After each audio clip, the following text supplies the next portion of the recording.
పరలోకమందున మా తండ్రి, మీ పరిశుద్ధమైన గణమన్నా బట్టి వేల స్తుతులు స్తోత్రాలు. మమ్మల్ని ప్రేమించి ఆయుస్నిచ్చి ఆరోగ్యాన్నిచ్చి మీ ప్రియకుమారి యొక్క పునరుత్థాన పండుగలో చేర్పించి మిమ్మల్ని ఆత్మతోనూ సత్యంతోనూ ఆరాధించుకొనడానికి ఇచ్చిన ధన్యతను బట్టి వేల స్తుతులు స్తోత్రాలు. తండ్రి, మా సహోదరి సహోదరులు వివేకమునే సిద్ధపడి మీ సన్నిధానంలో కనబడాలని తండ్రి, వారు ఇచ్చిన సమయాన్ని బట్టి వేల స్తుతులు స్తోత్రాలు. తండ్రి, యొక్క సమయంలో ఎన్నికలేని నేను ఎందుకు పనికిరాని యోగ్యుడైన నన్ను మీ పక్షాన్ని నిలువబెట్టుకుని మీ మాటలు వివరించడానికి ఇచ్చిన సమయాన్ని బట్టి ధన్యతను బట్టి వేల స్తుతులు స్తోత్రాలు. తండ్రి, యొక్క సమయంలో వాక్యాన్ని మిత్తి చూడగా తండ్రి, మా సహోదరి సహోదరులకు మాకును వినగల చెవిని గ్రహించగల ఉదయాన్ని మాకు అనుగ్రహించండి. బిడ్డలకి ఏవైతే అవసరమో ఆ మాటలు నా నోటికి మీ మాటలు అందించి స్పష్టంగా మాట్లాడే జ్ఞానాన్ని నాకు అనుగ్రహించండి. తండ్రి, యొక్క సమయాన్ని మీ చేతులు గప్పు చెప్పుకుంటూ యొక్క కార్యక్రమాలు ప్రారంభం నుండి ఆఖరి వరకు మా మంచిని మీరు మా ద్వారా మీ నామానికి మహిమ తెచ్చుకోమని మీ ప్రియ కుమారుడును మా రక్షకుడును యేసుక్రీస్తు నామంలో అడిగి వేడుకొని ప్రార్థన చేయించున్నాం మా తండ్రి, ఆమెన్. మరొకసారి సహోదరి సహోదరులందరికీ యేసుక్రీస్తు నామంలో ప్రత్యేకమైన వందనాలు తెలియజేసుకుంటున్నాను. ఈరోజు మన యొక్క పాఠము ఒకడు నీటి మూలంగాను ఆత్మ మూలంగాను జన్మిస్తేనే కానీ దేవుని రాజ్యంలో ప్రవేశింపలేడు. ఇందులో 3 విషయాలు దాగి ఉన్నాయి. ఒకటి ఆత్మ మూలంగా, 2 నీటి మూలంగా, 2 ఆత్మ మూలంగా పొందితేనే కానీ దేవుని రాజ్యంలో ప్రవేశింపలేడనే విషయాన్ని మనకి తేటగా తెలియబడుతుంది. అయితే 1 నీటి మూలంగానో, 2 ఆత్మ మూలంగా, ఈ 2 విషయాల మీద మనము ఈరోజు నేర్చుకుందాం. ప్రభు చిత్తమైతే దేవుని రాజ్యంలో తరువాత ప్రవేశిద్దాం. ఎప్పుడు? ముందు నీటి మూలంగానో తరువాత ఆత్మ మూలంగా జన్మిస్తేనే కానీ 3వ దాంట్లోకి మనం వెళ్ళటానికి అవకాశం లేదు. అవునా కదండి? మనం కొన్ని 2 వారాలు 3 వారాల క్రితము కొన్ని విషయాలు బాప్తిస్ము ఎందుకు పొందాలి అన్న విషయాన్ని మీద మనము మాట్లాడుకుంటూ వచ్చాం. అనేక సందర్భాలు కూడా నేను తెలియజేసుకుంటూనే వచ్చాను. ఎందుకని అంటే బాప్తిస్ము పొందుకోకుండా దేవుని రాజ్యంలో ప్రవేశించడం అనేది అసంభవం. ప్రభువు ఖచ్చితంగా చెప్తున్నాడు. ఎందుకని అంటే ఖచ్చితం అంటే నిశ్చయంగా చెప్తున్నాడు అని అంటే ఒక కండిషన్ అనేది జారీ చేశాడు. ఒకటి, ఇక్కడ చాలామంది డ్రైవర్స్ ఉన్నారు. డ్రైవర్స్ వాళ్ళకి తెలుసు షేక్ జాయిద్ రోడ్లో ఎంత కిలోమీటర్లు వెళ్తే ఫైన్ పడదు. వాడు ఇచ్చింది 120 వరకు ఇస్తారు. దాన్ని క్రాస్ చేస్తే ఏమవుద్ది? ఫైన్ అనేది వస్తుంది. అదేంటి? లిమిట్. అదేవిధంగా ఇక్కడ ఏమన్నాడంటే ప్రభు వారు నిశ్చయంగా అంటే ఆయన జారీ చేసిన మాటని లోబడకపోయినట్లయితే దేవుని రాజ్యాన్ని పొందలేమన్న సంగతి మనకి ఆ సందర్భాన్ని బట్టి అర్థమవ్వాలి. ఒకటి, మనం ఈరోజు 2 విషయాలు నేర్చుకుందాం. ఒకటి, నీటి మూలంగా జన్మించాలి. 2 ఆత్మ మూలంగా. చూద్దాం. ఒక పరిచారకుడు యేసుక్రీస్తు ప్రభువు దగ్గరకు వచ్చి ఒక విషయాన్ని క్షుణ్ణంగా అడిగి తెలుసుకోవాలని వచ్చారు. అయితే ఈరోజు నికోదేము అనే పరిచారకుడు ఉన్న ఆలోచనలోని మనమును ఉండిపోయాం. ఎందుకని అంటే మొదటి నుంచి చదువుతాం. మీకు క్లుప్తంగా నేను అర్థం తెలియజేసుకుంటూ వస్తాను. నేను చెప్పే మాటలు కూడా అర్థం చేసుకోవడానికి ప్రయత్నించేయండి. ఏమంటున్నాడు అని అంటే యూదుల అధిపతి అయిన నికోదేము పరిచారకుడు ఒకడున్నాడు. అతడు రాత్రి అందు ఆయన యొద్దకు వచ్చి ఎవరి దగ్గరికి? ఆయన అంటే ప్రభు అని మనం జ్ఞాపకం చేసుకోవాలి. ఈ పరిచారకుడు యూదులకు పరిచయుడు. అంటే పరిచయులు అనే విషయాన్ని మనం దగ్గరకు వస్తే ఆయన గురించి ఆలోచించినట్లయితే ఈ యూదుల పరిచయుడు వీళ్ళకుండే అధికారం ఏమిటి అనంటే, ఒకటి మతం గురించి చాలా జాగ్రత్తగా పాటించాలి. రెండు, మతంలో ఉండే కార్యక్రమాలన్నింటినీ కూడా సక్రమంగా జరిపించాలి. ఆ రెండు గనక జరిపించకపోయినట్లయితే ఆ వ్యక్తికి విలువ ఉండదు. అందు గురించి ఈ నికోదేము అనే వ్యక్తి చాలా ఆ కార్యక్రమాలు జరిపించడంలో చాలా అనుభవజ్ఞానుడు. అయితే ఈయనకి పకటాలు ఖాళీ లేదనుకుంటున్నారా? ఎందుకు రాత్రి అందు వచ్చాడు అని అంటే, ప్రభు యందు ఎవరైనా కానీ విశ్వసించినట్లయితే వారిని సమాజంలో నుండి వెలివేస్తానని ఒక ఆజ్ఞ జారీ చేశారు. యూదులందరికీ కూడా ఏం చేశారు అని అంటే, ప్రభు పక్షాన్ని ఎవరైనా కానీ చేరినట్లయితే, ఆయన చెప్పిన మాటలు విశ్వసించినట్లయితే ఏం చేస్తారు అని అంటే వెలివేస్తారని ఆజ్ఞ జారీ చేశారు. అందు గురించే ఈ నికోదేము అనే వ్యక్తి ఎప్పుడు వచ్చాడంటే రాత్రి అందు వచ్చాడు. రాత్రి అందు వచ్చి ఏమడుగుతున్నాడంటే, నీవు దేవుని యొక్క నుండి వచ్చిన బోధకుడు ఏంటి? నీవు దేవుని యొక్క నుండి వచ్చిన బోధకుడు అని మేము ఎరుగుతాం. ఆయన దగ్గర నుండి వస్తేనే కానీ నీ అద్భుత కార్యాలు కానీ సూచక్రియలు చేయడానికి ఏముండదు, శక్తి ఉండదు. అయినప్పటికీ ఏమన్నాడనంటే, ఏంటి ఏ విషయాలు మళ్ళీ ఒకసారి చదువుతున్నాను.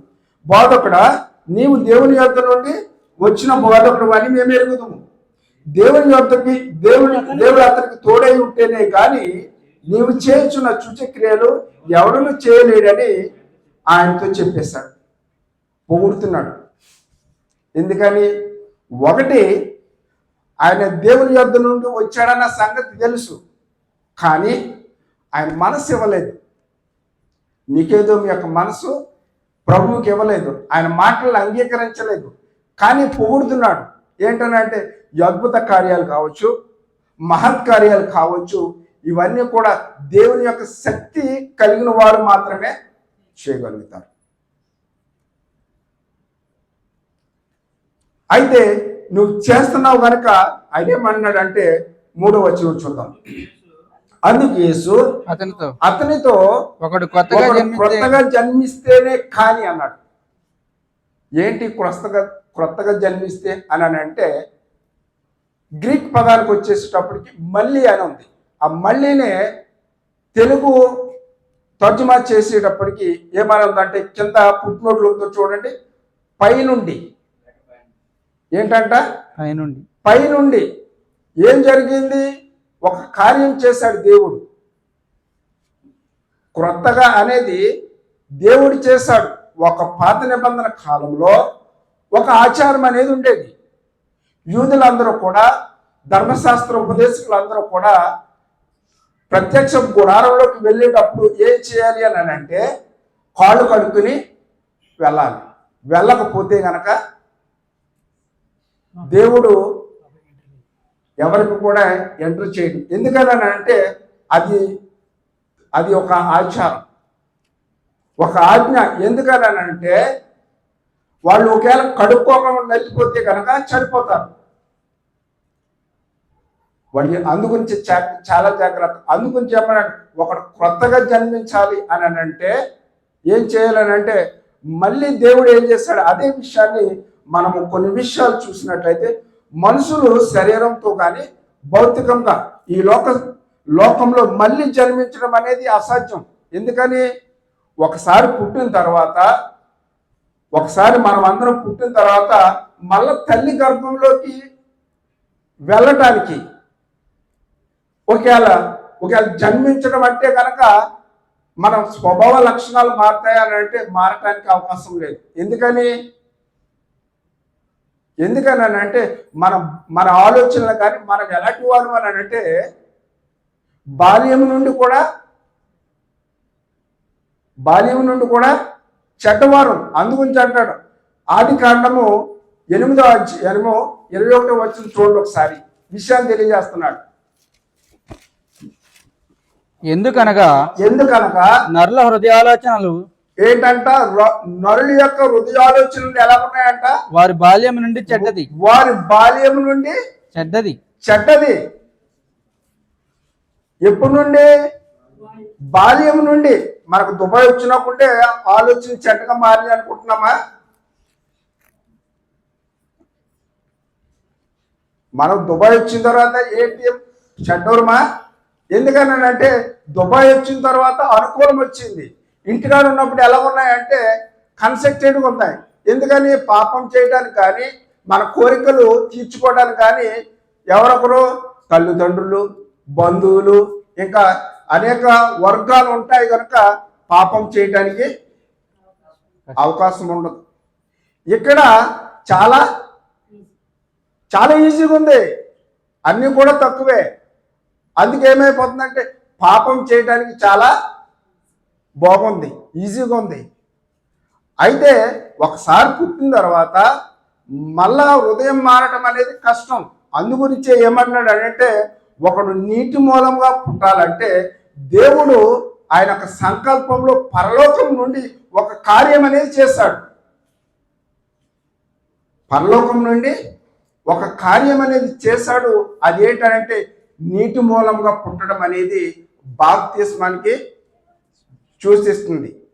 అది ఎలాగున్నానంటే ఆది కాండానికి ఒకసారి మనం వెళ్ళినట్లయితే 6వ అధ్యాయంలో ఒక విషయాన్ని మనకి తెలియజేసుకుంటూ వస్తున్నారు. ఎవరి ద్వారా అంటే నాహు ద్వారా.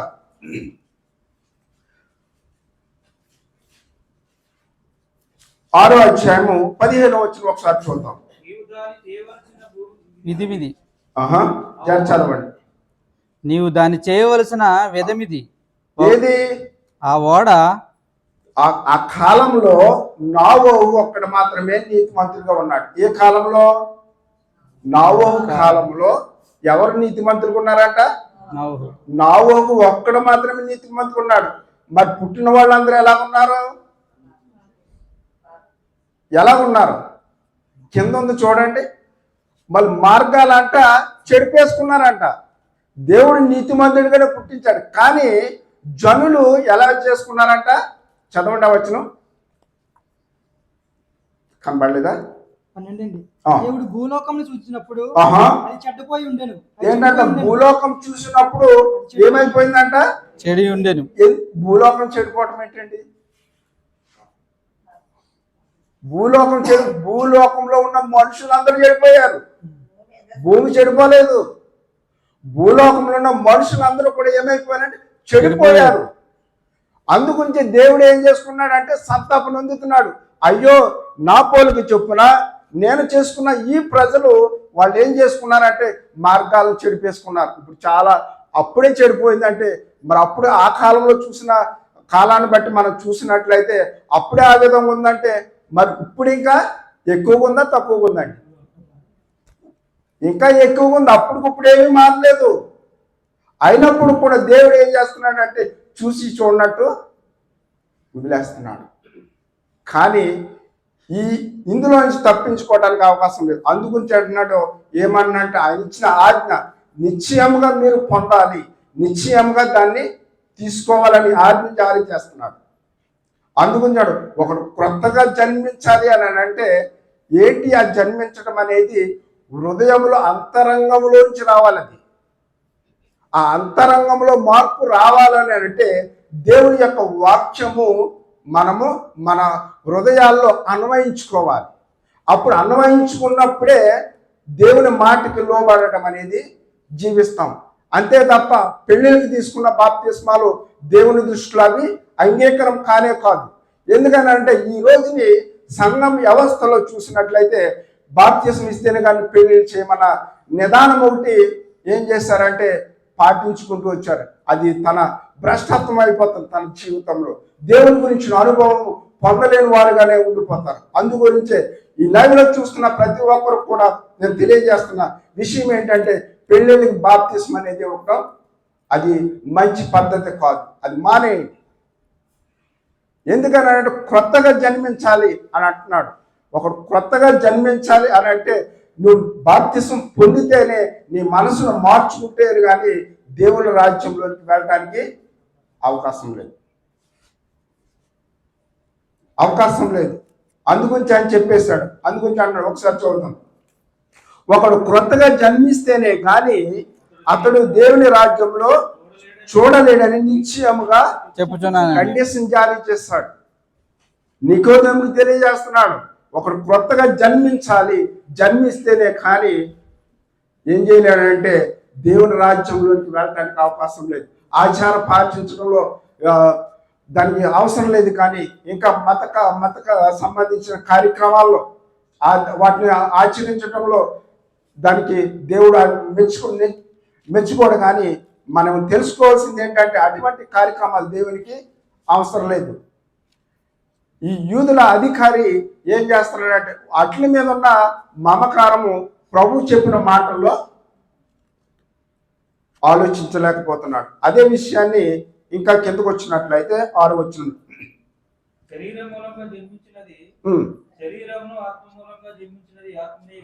ఏంటంట శరీరము ఏంటి? శరీరము అని అంటే ఇక్కడ విషయాన్ని మనం ఆలోచించినట్లయితే శరీరంగా జన్మించినది ఏంటంటే, జన్మ అంటే ఒకేసారి ఉంటుంది, రెండోసారి ఉండదు జన్మ అంటే. అది ఏ జన్మ అని అంటే ఆయన కోరుకునేది అంటే హృదయాంతరంగంలో నుంచి మార్పు రావాలి. అందుగురించి అంటాడు ఇర్మియా 31:31లో, నేను యోధాతోనూ ఇశ్రాయేల్ వారితోనూ యోధా వారితోనూ నేను క్రొత్త నిబంధన చేయ దినములు వస్తున్నావి.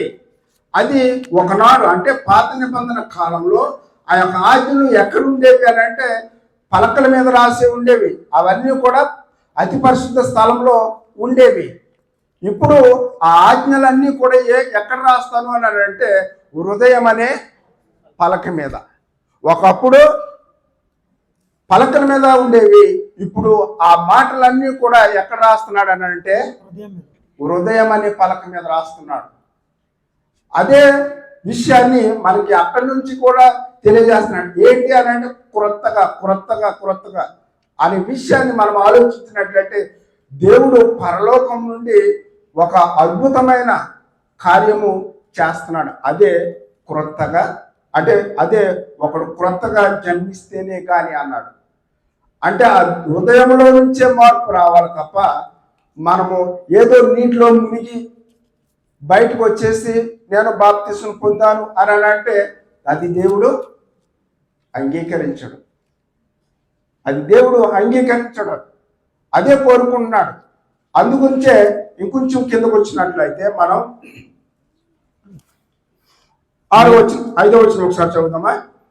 యేసు ఇట్లా నేను ఒక నీటి మూలంగాను ఆత్మ మూలంగాను జన్మిస్తేనే గాని దేవుని రాజ్యంలో ప్రవేశింపలేడు. ఏంటంటే ఒకడు నీటి మూలంగా పుట్టాలి అని అంటే బాప్తిస్మ అనేది చాలా అవసరం.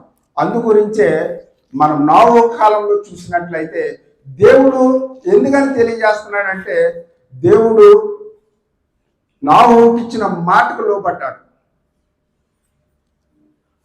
నోవహు దేవుడిచ్చిన మాటకి లోబడ్డాడు. అది అంతం వస్తుందో రాదో తర్వాత విషయం. నీటి ద్వారా అది అంతం వస్తుందో రాదో తర్వాత విషయం. కానీ దేవుడు నోవహుకు తెలియజేశాడు, నేను ఏం చేస్తున్నానంటే ఈ భూలోకంలో ఉన్న జనులందరూ కూడా చెడిపోయి ఉన్నారు కనుక ఏమన్నాడంటే ఒక ఓడను తయారు చేయమన్నాడు. తయారు చేసినప్పుడు ఆత్మస్వరూపుగా వెళ్ళాడు. దేవుని యొక్క మాటల్ని ప్రకటిస్తుండగా ఆ జనానికి ఎలా ఉందంటే హేళనగా ఉంది. ఎందుకని ఈయన ఎర్రివాడు అన్నట్టుగా ఉన్నారు. ఈ రోజును కూడా దేవుని మాటలు చెప్తున్నప్పుడు బాప్తిసం తీసుకోండి అని చెప్తున్నప్పుడు కూడా జనులకి ఎలా ఉందంటే హేళనగా ఉంది. దేవుని మాటకు లోబడి వారు ఉన్నారా? దేవుని మాటను పాటించే వారు ఉన్నారా? ఎంతమంది ఉన్నారు? ఏదో నామకార్థంగా మనం వస్తున్నాం వెళ్తున్నాం అంతవరకే తప్ప అతను నాహు చేసినట్లు మనం ఎందుకు చేయలేకపోతున్నాం. అందు గురించే నాహు యొక్క కుటుంబము రక్షించబడ్డది. అర్థమవుతుందండి. నీటి ద్వారా ఆ ఎన్నమండగరే రక్షింపబడ్డారని పేతురు గారు 1 పేతురు 3వ అధ్యాయంలో మనము 21 నుంచి పైకి ఉన్నది చూడండి. ఒకసారి చదివినట్లయితే ఆ విషయాన్ని అంతా కూడా అక్కడ మనకి క్లియర్గా తెలియజేసుకుంటూ వస్తున్నాడు. దేవుని దీర్ఘశాంతము అప్పటి నుంచి ఉంది, ఇప్పుడే ఉంది. మీరు తగ్గిపోయింది అనుకోకండి. ఆయన ఎప్పటి నుంచి నాలుగో కాలం నుండి ఇప్పటి వరకు కూడా దేవుడు తన కుమారుడు వచ్చినప్పటి వరకు కూడా ఏం చేస్తున్నాడంటే దీర్ఘశాంతం అలాగే ఉంది. దీర్ఘశాంతం అలానే ఉంది, కనిపెడుతూ ఉన్నాడు. అనేక మంది మార్పు పొందాలి, ఆయన రాజ్యానికి చేరాలి అంటే అందరూ కూడా మారు మనసు పొందాలి. పొందితేనే కానీ దేవుని రాజ్యంలో ప్రవేశించలేరు అన్నాడు ఆయన. ఇది ఖచ్చితం. సహోదరులు సురేష్ గారు ఎప్పుడు చెప్తారు, ఫ్లెక్సీ పెడతారని పరలోక పిలుపు అని. అది పెట్టినంత ఈజీ కాదు మనసు మార్చుకోవడం అనేది. అది పెట్టుకున్నంత ఈజీ కాదు మనసు మార్చుకోవడం అంటే. అదే విషయాన్ని తెలియజేస్తున్నాడు. నీకోదేమికి అర్థం అవ్వలేదు ఏంటి ఆయన అంటున్న ప్రశ్న ఏంటి? ముసలివాడైన మనుషుడు ఎలాగో జన్మింపగలడు. ఇది అసాధ్యం, ఇది అసాధ్యం అనేసాడు. ఆయన చెప్పే మాటలు ఏంటి అంటే ఆ జన్మ అనేది అంతరంగంలో మార్పు రావాలి. అంతరంగంలో మార్పు వస్తేనే నీవు పరలోకానికి వెళ్ళటానికి మార్గం దొరుకుతుంది. పరలోకం వెళ్ళటానికి మార్గం దొరుకుతుంది. అదే అంటున్నాడు. నావో కాలంలో ఆయన దీర్ఘశాంతం అప్పటి నుంచి ఇప్పటి వరకు ఉంది. చదవండి బ్రదర్ ఆ వచనాన్ని.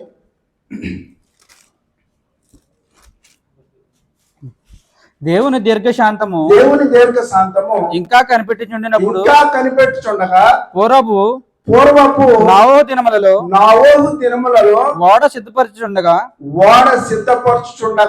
అవిధేయులైన వారి విధేయులు కాదు, దేవుని మాట ఎవరైతే వినరో వాళ్ళందరూ ఏ లిస్ట్ అంటే అవిధేయులు. దేవుని మాటకు లోబడి దేవుని మాటకు చెప్పిన విలువిచ్చిన వారు అందరూ కూడా విధేయులు. ఎందుకనంటే ఇప్పుడే కాదు వాక్యం బోధించబడుతుంది, అనేక సంవత్సరాలను బట్టి దేవుని యొక్క వాక్యం వినిపింపబడుతుంది. రక్షణ పొందండి, మారు మనసు పొందండి అని అప్పటి నుండి కూడా బోధిస్తూనే ఉన్నారు. బోధన ఏమైనా మార్పు వచ్చిందండి? రాలేదు. ఆయన వెళ్ళాడు, అవిధేయ దగ్గరికి వెళ్ళాడు. ఇదిగో దేవుని యొక్క అంతం రానై ఉన్నది. ఆయన సిద్ధపరిచిన ఓడలోనికి రమ్మని అంటే వాళ్ళు హేళన చేస్తారు. చదవండి బ్రదర్. అవిధేయులైన వారి యొద్దకు అనగా చెరలో ఉన్న ఆత్మల యొద్దకు. చెరలో ఉన్నాం, ఇప్పుడు మనమంతా చెరలోనే ఉన్నాం. అంధకార సంబంధమైన లోకంలో బంధింపబడి ఉన్నాం. అంధకార సంబంధమైన లోకంలో బంధింపబడి ఉన్నాం మనమందరం. మనం చలిస్తున్నాము, తిరుగుతున్నాము అని అంటే మన యొక్క కోరికలు నెరవేర్చుకోవడానికి మనం జీవిస్తున్నాం. అదే అంటున్నాడు, తెలియజేస్తున్నాడు. అప్పటి నుంచి కూడా చదవండి. చెరలో ఉన్న ఆత్మల యొద్దకు ఆయన ఆత్మస్వరూపిగా వెళ్ళి వారికి ప్రకటిస్తున్నారు. ఆ ఓడలో కొందరు అని అంటే కేవలం తన కుటుంబం మాత్రమే వచ్చింది అందులోకి. మిగతా వాళ్ళు అందరూ కూడా రాలేదు. మిగతా వాళ్ళు ఎవరు కూడా రాలేదు. 20 వచ్చిన చూద్దాం ఒకసారి. దానికి సాదృశ్యమైన బాప్తిసం అదే అన్నాడు. నీటి మూలముగా, దానికి సాదృశ్యమైనది ఏంటంటే నీటి మూలముగా ఇప్పుడు మిమ్మల్ని రక్షించుచున్నది. ఏమిటి అని అంటే తెలియజేస్తున్నాడు. అదేదనగా శరీర మాల్యము అంటే శరీర మాల్యము ఏంటి? మునుకుంటది కదా, అది తీసివేయదు. ఏది? ఈ బాప్తిసం అనేది అది తీసివేయదు. ఆయన మార్పు రావాలనేది ఎక్కడి నుండి అంటే హృదయములో నుండి. అందు గురించే నపుంసకుడి దగ్గరికి వెళ్ళాడు ఫిలిప్పు. నపుంసకుడు ఆరాధించుకోవడానికి యెరూషలేము వెళ్ళొస్తున్నప్పుడు ఒక వచనాన్ని చదువుతున్నప్పుడు ఫిలిప్పు వచ్చి, నువ్వు చదువుతున్నది అర్థమవుతుందా అని అన్నాడు. ఎవరైనా చెప్తే కదా నాకు అర్థమవుతుంది. అయితే చెప్పాడు ప్రభువు గురించి. అప్పుడు బాప్తిస్మం ఇవ్వటానికి ఆటంకం ఏంటన్నాడు. అయితే నువ్వు హృదయపూర్వకంగా ప్రభువుని అంగీకరిస్తున్నావా? నువ్వు హృదయపూర్వకంగా ప్రభుని అంగీకరిస్తున్నావా? ఈరోజు నీ హృదయపూర్వకంగా నా పాపానికి క్షమాపణ, ఎంతమంది దాన్ని ఒప్పుకుంటున్నారు? ప్రభువు ద్వారానే కేవలం నాకు ఈ క్షమాపణ అనేది దొరుకుతుంది. నేను చేసిన ఇంతవరకు పాపాలు ఆయన రక్తం ద్వారానే కడగబడుతున్నామని ఎవరు హృదయపూర్వకంగా ఒప్పుకుంటున్నారు? అలా ఒప్పుకోనట్లయితే దానికి ఏదో మునిగి వచ్చేసినట్లుగానే ఉంటుంది. అదే అంటారు చిన్న విషయంలో 21వ వచనంలో పేతురు 3:21 దానికి సాదృశ్యమైన బాప్తిస్మము ఇప్పుడు మిమ్మల్ని రక్షించుతున్నది. అదేదనగా శరీర మాల్యము తీసివేయుట కాదు కానీ యేసుక్రీస్తు పునరుద్ధానం మూలంగా ఆయన ఆత్మ ద్వారా దేవుని విషయము నిర్మలమైన మనస్సాక్షి. ఆ మనస్సాక్షి అనేది చాలా అవసరం. అది కేవలం దేవుని యొక్క వాక్యం ద్వారానే మనము దాన్ని నిలబెట్టుకోగలుగుతాం. అయితే ఇంతవరకు కూడా మనము నీటి మూలంగా జన్మించడం అనే దాని గురించి మనము ఇంతవరకు కూడా కొన్ని విషయాలు తెలుసుకున్నాం. అదే విషయాన్ని అదే నీటి ద్వారా కూడా వాక్యము సంబోధిస్తుంది. ఏంటి అని అంటే ఎఫెసీ పత్రిక 5:27లో అదే విషయాన్ని తెలియజేసుకుంటూ వస్తున్నాడు.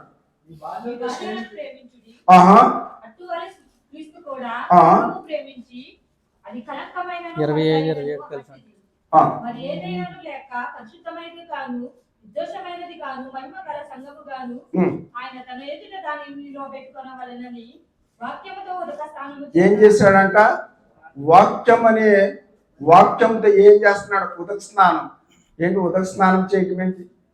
నీటి ద్వారా ప్రతిరోజు కూడా ఈ వాక్యం అనే నీటి ద్వారా కూడా పోల్చడం అనేది జరుగుతూ వచ్చింది. రెండవ విషయంగా ఇంతవరకు కూడా మనము నీటి మూలంగా జన్మిస్తేనే కానీ దేవుని రాజ్యాన్ని పొందలేడన్న విషయాన్ని మనం కొన్ని లేఖనాల ద్వారా తెలుసుకున్నాం. అయితే ఆత్మ మూలంగా అనే దానికి నిదర్శనము తీతు పత్రిక 3వ అధ్యాయము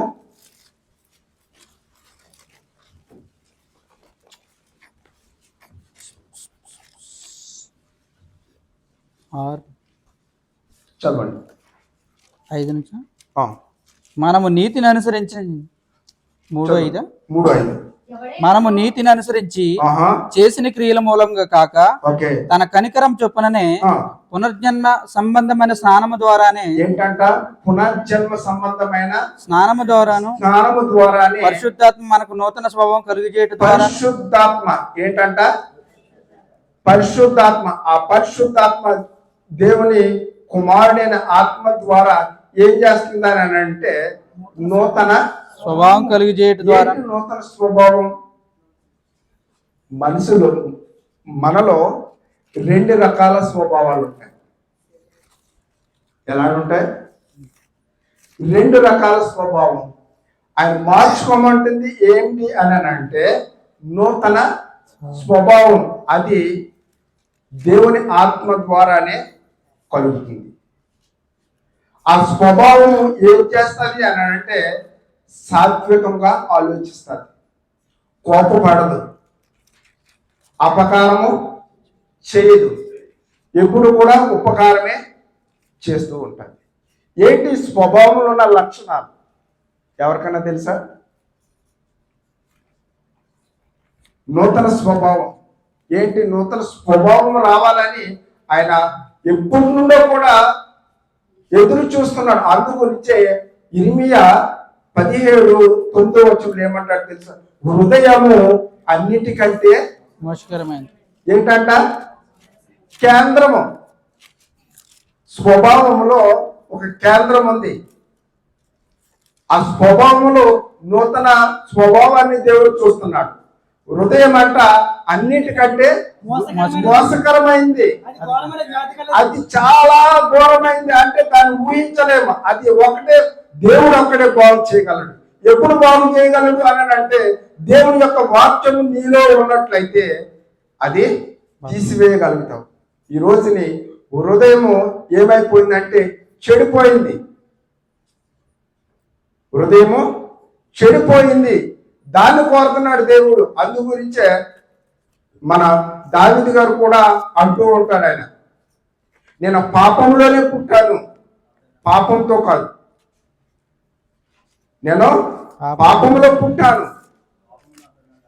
అందుగురించే ఆయన పాపంలో ఉన్న ఈ పాపము మనల్ని వెంటాడుతూనే ఉంటుంది. అందుగురించి ఏమంటున్నాడంటే హృదయం అన్నిటికంటే మోసకరమైంది, దాన్ని బాగు చేయగలవాడు ఎవరు అని అంటే ఎవరో లేదు. అది కింద వచ్చినాడు ఒకసారి చూడండి. 10వ వచనంలో ఏమని రాయబడిందో. ఇర్మియా 17:10. ఒకని ప్రవర్తన బట్టి వాని క్రియల ఫలము చొప్పున ఏంటంట? ప్రతికారము చేయుటకు యెహోవాను నేను హృదయమును పరిశోధిస్తున్నాడు. ఆయన దేన్ని? అంతరంగాన్ని పరిశోధిస్తున్నాడు. శరీరాన్ని కాదు, బాహ్యాన్ని కాదు. ఏదో మనం ఇక్కడికి వచ్చేసి తెల్లబట్టలు వేసుకుని 4 పాటలు పాడేసి దేవుడికి మొరపెడుతూ ఉంటే అది దేవుడు అంగీకరిస్తాడన్నది అసంభవం. ఆయన ఏం చేస్తున్నాడంటే హృదయంలోనేది మార్పు రావాలి. అందుగురించి నూతన స్వభావం మనకి. ఈ స్వభావము ఎప్పుడు బయలుపడుతుంది అని అంటే మనము ఎప్పుడైనా దెబ్బలాట పాడుకుంటారు కదా, దెబ్బలాట్లు ఇంటి దగ్గర దెబ్బలాట్లు ఆడుకుంటారు. అప్పుడు దాకా ఏం మనకి తెల్లబట్టలు పట్టుకుని వెళ్తారు, ప్రాంతంలో ముందే కూర్చుంటారు, పాటలు బాగా పాడతారు, అన్నీ ఉంటాయి. కానీ ఎప్పుడు బయటపడుతుంది అని అంటే ఎప్పుడైతే దెబ్బలాట ప్రారంభం అవుతుందో అప్పుడే పంచికొట్టు కూడా ఊడిపోతుందో ఉందో కూడా మనకు తెలియదు. అప్పుడు బయటపడుతుంది ఆ స్వభావం అనేది. దేవుడు ఏం కోరుకుంటున్నాడు అని అంటే నూతన స్వభావము ఆయన కోరుతున్నాడు. అంతే తప్ప మనం బాహ్యంగా ఆయనకు అవసరం లేదు. అందుగురించే నవీన స్వభావం అంటున్నాడు, నూతన స్వభావం అంటున్నాడు. ఇవన్నీ కూడా దేని ద్వారా మనము సరి చేసుకోగలుగుతాము అని అంటే కేవలం ఒక వాక్యం ద్వారా. అందుకంటున్నాడు ఆయన ఒకటి ఆత్మ మూలంగా పుట్టాలంటే తన స్వభావము నూతనంగా ఉండాలి.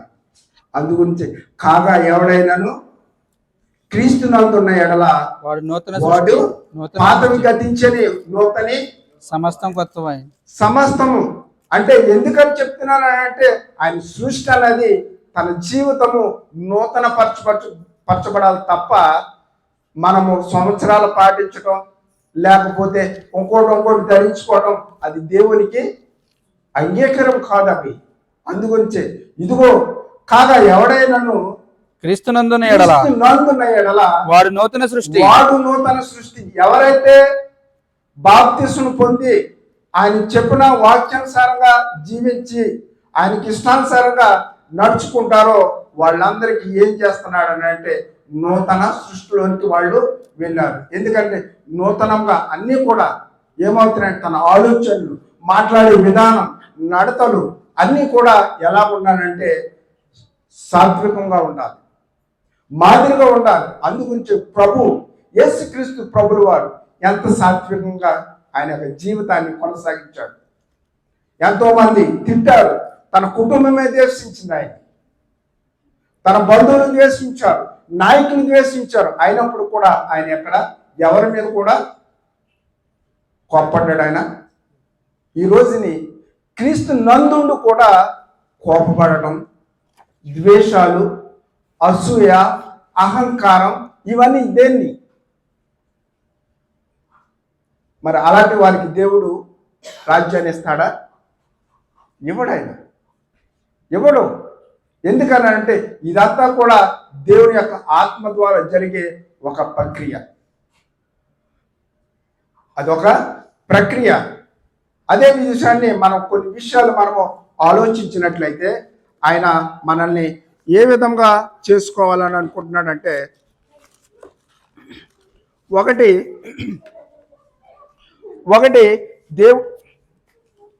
ఒకటి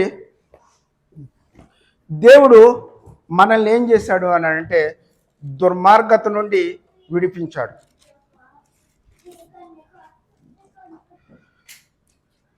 ఈ లోకం అనే దుర్మార్గత నుండి మనల్ని విడిపించాడు.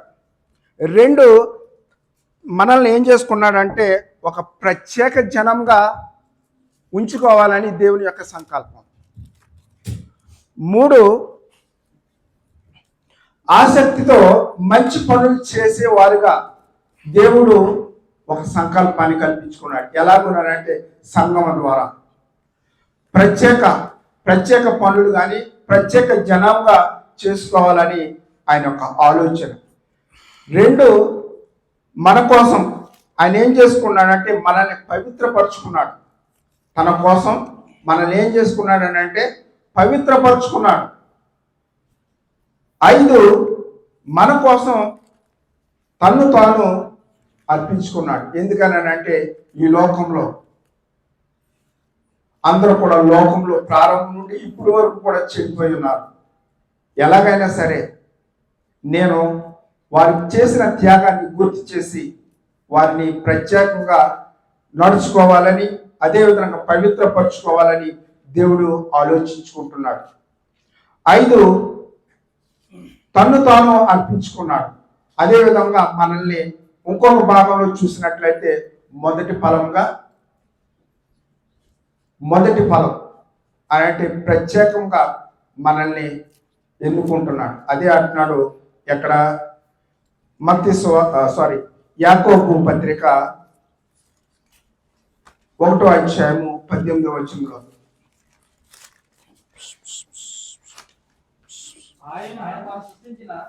ఆయన సృష్టించిన వాటిలో ఏంటంట? ఆయన సృష్టించిన వాటిలో మనం ప్రథమకలంగా ఉండినట్లు ఏంటంటే ఎంత మంచి అవకాశం అండి ఇది. ఆయన సృష్టించిన వాటన్నిటిలో, ఆయన సృష్టిలో ఎన్నో కొన్ని వందల వేలు పక్షులు, జంతువులు ఉన్నప్పుడు కూడా అన్నిటిని కూడా ఆయన ఎంచుకోలేదు. కానీ ఏం చేస్తున్నాడంటే ఆయన సృష్టించిన దాంట్లో మొదటి ఫలంగా మనల్ని ఏం చేసుకుంటున్నాడంట? ఉండటానికి సత్యవాక్యం వలన మనలను తన సంకల్పం ప్రకారం. ఎవరి యొక్క? ఇది నీ నా సంకల్పం కాదండి, ఇది నీ నా సంకల్పం కాదు, ఇది దేవుని యొక్క సంకల్పం. అందుకుంటే కింద చదవండి.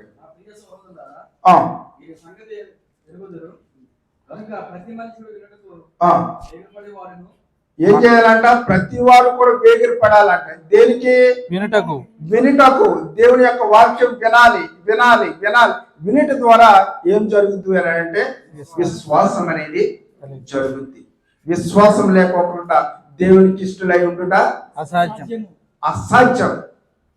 అందుగురించే విశ్వాసం నమ్మకం అని పదే ఎందుకు ఘోషిస్తున్నారు అని అంటే ఈ నికోదేము ఆయన చెప్పిన మాటలకి విధేయుడు కాలేదు.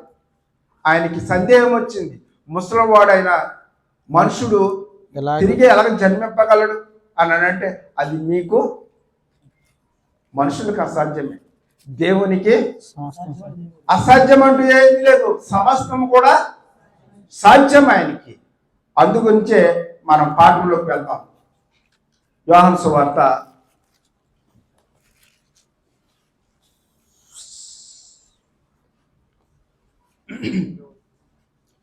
5వ వచనం చదువు ఒకసారి. ఏసిట్లే నేను యేసు ఇట్లా నేను ఒకడు నీటి మూలంగా ఒకడు నీటి మూలంగాను ఆత్మ మూలంగాను ఆత్మ మూలంగాను జన్మించితే గాని జన్మిస్తేనే కానీ దేవుని రాజ్యంలో దేవుని ప్రవేశించలేడని రాజ్యంలో ప్రవేశింపలేడని నీతో నిశ్చయముగా చెప్పుచున్నాను. నీతో నిశ్చయంగా చెప్తున్నాను. ఇది నిశ్చయం. ఎందుకనంటే ఈ నికేదేవునికి ఈ విషయాన్ని అర్థం అవ్వలేదు. అందుగురించాడు అడుగుతున్నాడు ఆయన. ముసలివాడైన మనుషుడు తల్లి గర్భంలో ఎలా జన్మింపగలడు అని అంటే ఆయన అది కాదు. ఒకవేళ జన్మిస్తే గనక ఆయన హృదయంలో మార్పు అనేది జరుగుతుందా? ఒకవేళ అది బైబిల్కి విరుద్ధం. అది బైబిల్కి విరుద్ధం. ఎందుకని? పుడితే ఒకసారే పుడతాడు మనిషి, ఒకసారే పుడతాడు. పుట్టిన తర్వాత మళ్ళా ఒకవేళ దేవుడు ఆజ్ఞిస్తే గనక, ఒకవేళ పుడితే గనక తన హృదయంలో మార్పు అనేది వస్తుందా? రావడానికి అవకాశం లేదు. దేవుడు ఏం చేశాడని అంటే ఈ బాప్తిస్మం ద్వారానే ఏం చేశాడంటే నూతన స్వభావాన్ని పుట్టించగలిగేది ఒక పరిశుద్ధాత్మ మాత్రమే. అది ఎప్పుడు ధరించుకుంటాము అని అంటే ఎప్పుడైతే బాప్తిస్మం పొందుకుంటామో ఆ పొందుకోవడం ద్వారానే అందులో ఒక అద్భుతమైన కార్యము ఏంటి అని అంటే నూతన స్వభావాన్ని పుట్టించగలుగుతాడు. అందుగురించి దావీదు అనేసాడు, నేను పాపంలో పుట్టాను, నన్ను పవిత్రపరచమంటున్నాడు ఆయన. ఈ రోజుని ఎంతమంది అడుగుతున్నాం నన్ను పవిత్రపరచండి, నేను దేవుని రాజ్యానికి వెళ్ళాలనుకుంటున్నాను, నాకు మారు మనసుదని దయచేయమని ఎంతమంది దేవుని యొద్ద మొరపెడుతున్నాం? ఈ రోజుని మొరపెట్టే వాళ్ళు బహు తక్కువ. ఎందుకనంటే నేను క్రైస్తవుడినే, మా తల్లులు మా పితరులు కూడా క్రైస్తవులు. అదే ప్యాటర్న్ జరుగుతూ వస్తుంది.